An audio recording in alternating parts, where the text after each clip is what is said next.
సొంత ఇల్లు లేదు ఆడపిల్లకి అని నిజం బయటపెట్టిన ఒక అమ్మాయి పరిస్థితి ఇప్పుడు బాగా ట్రోల్ అవుతున్న వీడియో.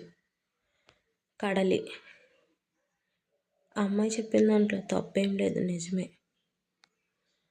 తల్లిదండ్రులు చిన్నప్పటి నుంచి పెంచి 24 సంవత్సరాలు 20 సంవత్సరాలు పెంచి పెళ్లి చేసి అంతా మీ భర్తే అని చెప్పి ఇంటి పేరు నీది కాదు, ఇల్లు లేదు, అన్నీ నీ భర్తే అని చెప్తారు. తీరా అక్కడికి వెళ్ళినాక అత్తమామలు మీ అమ్మ వాళ్ళ ఇల్లు అంటారు. అది వాళ్ళు మాట వరుస కన్నా ఏ విధంగా అన్నా అటు తల్లిదండ్రులు మీ అత్తగారి ఇల్లు అంటారు, ఇటు అత్తగారింటోళ్ళు మీ పుట్టిల్లు అంటారు. ఇద్దరు అంటారు, కానీ ఎక్కడుంది సొంత ఇల్లు? మళ్ళీ ఇట్లా కూడా అనొచ్చు, భర్త ఇల్లే కదా నీ ఇల్లు అని. భర్త కూడా అంటాడు ఆ మాట. ఏమైనా గొడవ పడి ఈ లాస్ట్కి వచ్చిన తర్వాత నా ఇంట్లోంచి వెళ్ళిపో అని. ఇవి అందరి జీవితాలలో జరగకపోవచ్చు, కానీ కొంతమంది జీవితాలలో జరుగుతున్నాయి. ఎంతోమంది ఈ ఇబ్బంది వలన ఒక ఆడపిల్లకి నిజంగా సొంత ఇల్లు అనేది ఉంటే అటు వాళ్ళు కాదన్నా, అటు పుట్టింటోళ్ళు కాదన్నా, ఇటు అత్తింటోళ్ళు కాదన్నా, ఆఖరికి భర్త కూడా కాదన్నా, తనకంటూ ఒక ఇల్లు ఉంటే ఆమె దాంట్లో ఉండొచ్చు, పిల్లల్ని చూసుకుంటూ తన కష్టం చేసుకుంటూ. కానీ ఈ మాట చాలామంది ఒప్పుకోవడం లేదు. ఆడదానికి ఆడదే శత్రువు అని చిన్నపిల్లలు మొదలుకొని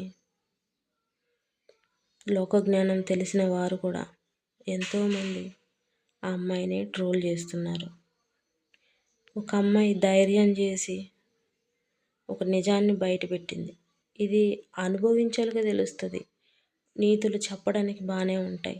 అన్నీ అనుకూలంగా ఉన్నవారేమో ఈ విషయాన్ని చాలా ఇదిగా చెప్తుంటారు. కానీ చాలామంది అటు చెప్పుకోలేక ఇటు చెప్పుకోలేక ఉండే వాళ్ళకి తెలుసు ఆ బాధ. నేనైతే నా కళ్ళు ఎదురుగా చూసా కూడా.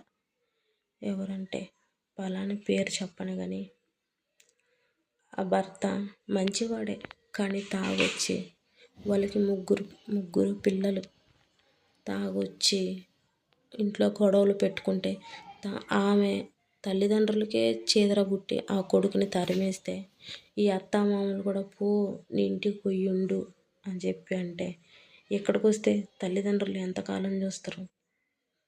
వాళ్ళు కూడా ఒక నెల 2 నెలలు చూస్తారు, కానీ తర్వాత వాళ్ళకి భారమే. ఇలా ఆ అమ్మాయి అటు ఇటు కాకుండా ఎక్కడుంటుంది? ఆ బాధ వర్ణించడానికి ఉండదు.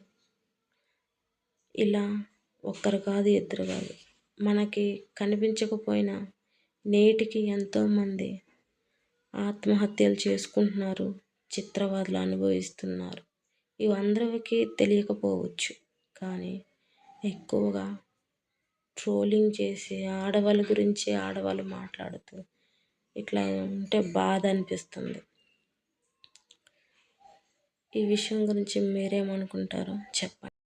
అలాగే నేను ఫస్ట్ టైం ప్రిన్స్ కట్లో డ్రెస్ కుట్టాను, ఎలా ఉందో చెప్పండి. అలాగే ఈ ఛానల్లో స్టిచ్చింగ్ వీడియోస్, కిచెన్ వీడియోస్ వస్తుంటాయి. నేను ఈ డ్రెస్ వచ్చేసి XXL మీ ఇంట్లో మీరే ఈజీగా కుట్టుకోవచ్చు, చాలా సింపుల్గా ఈజీగా. వీడియో నచ్చితే ప్లీజ్ లైక్ అండ్ సబ్స్క్రైబ్.